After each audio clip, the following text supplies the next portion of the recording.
রাতে ডিনারে রুটি পরোটার সাথে কি তরকারি বানাবেন ভাবছেন? যদি ঘরে থাকে ক্যাপসিকাম, তাহলে এইভাবে বানিয়ে নিন।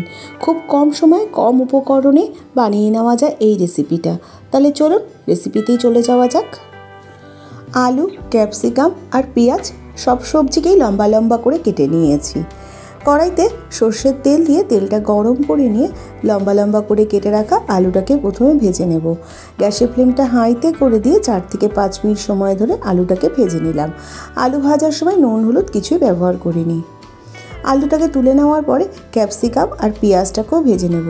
ক্যাপসিকাম আর পেঁয়াজ ভাজার সময় নুন হলুদ কিছুই ব্যবহার করছি না। গ্যাসের ফ্লেমটা হাইতে রেখে দিয়ে 3-4 মিনিট সময় ধরে পেঁয়াজ আর ক্যাপসিকামটাকে ভেজে নিয়ে অন্য পাত্রে তুলে রেখে দিয়েছি।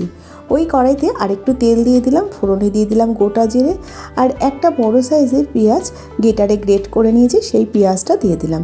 গ্রেটারে গ্রেট করে পেঁয়াজটা দিলে গ্রেভিটা ভালো হয়। আর দিয়ে দিলাম বেশ কিছুটা পরিমাণ রসুন আর আদা থেতো করে নিয়েছিলাম, আর একটা বড় সাইজের টমেটো, ওই 3 থেকে 4টে রসুন আর হাফ ইঞ্চি মতো আদা।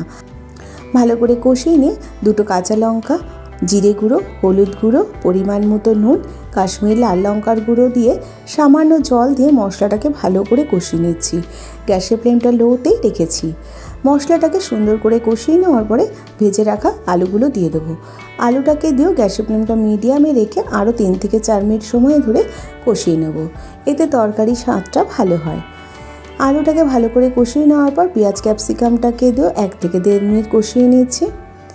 তারপরে দিয়ে দেবো গ্রেভির জন্য উষ্ণ গরম জল। বেশি জল দেবো না, তরকারিটা একটু মাখা মাখা করব। উষ্ণ গরম জল দিয়ে দিলাম। ভালো করে মিশিয়ে নিয়ে গ্যাসের ফ্লেমটা মিডিয়ামে রেখে দিয়ে ঢাকা দিয়ে রেখে দেবো 3 থেকে 4 মিনিট। 3-4 মিনিট পর ঢাকাটা খুলে নিলাম।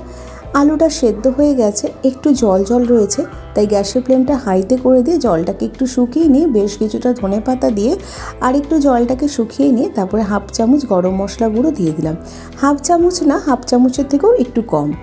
এভাবে শুকনো শুকনো করে নিয়ে গ্যাসের ফ্লেমটা বন্ধ করে স্ট্যান্ডিং টাইমে রেখে দেবো 5 থেকে 6 মিনিট। তারপরে সবজিটা সার্ভ করে দেবো।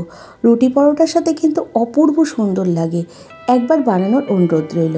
তাহলে আজকে এই পর্যন্ত, আবার হাজির হয়ে যাব নতুন কোনো রেসিপির সাথে। ভালো থাকবেন, সুস্থ থাকবেন, ধন্যবাদ।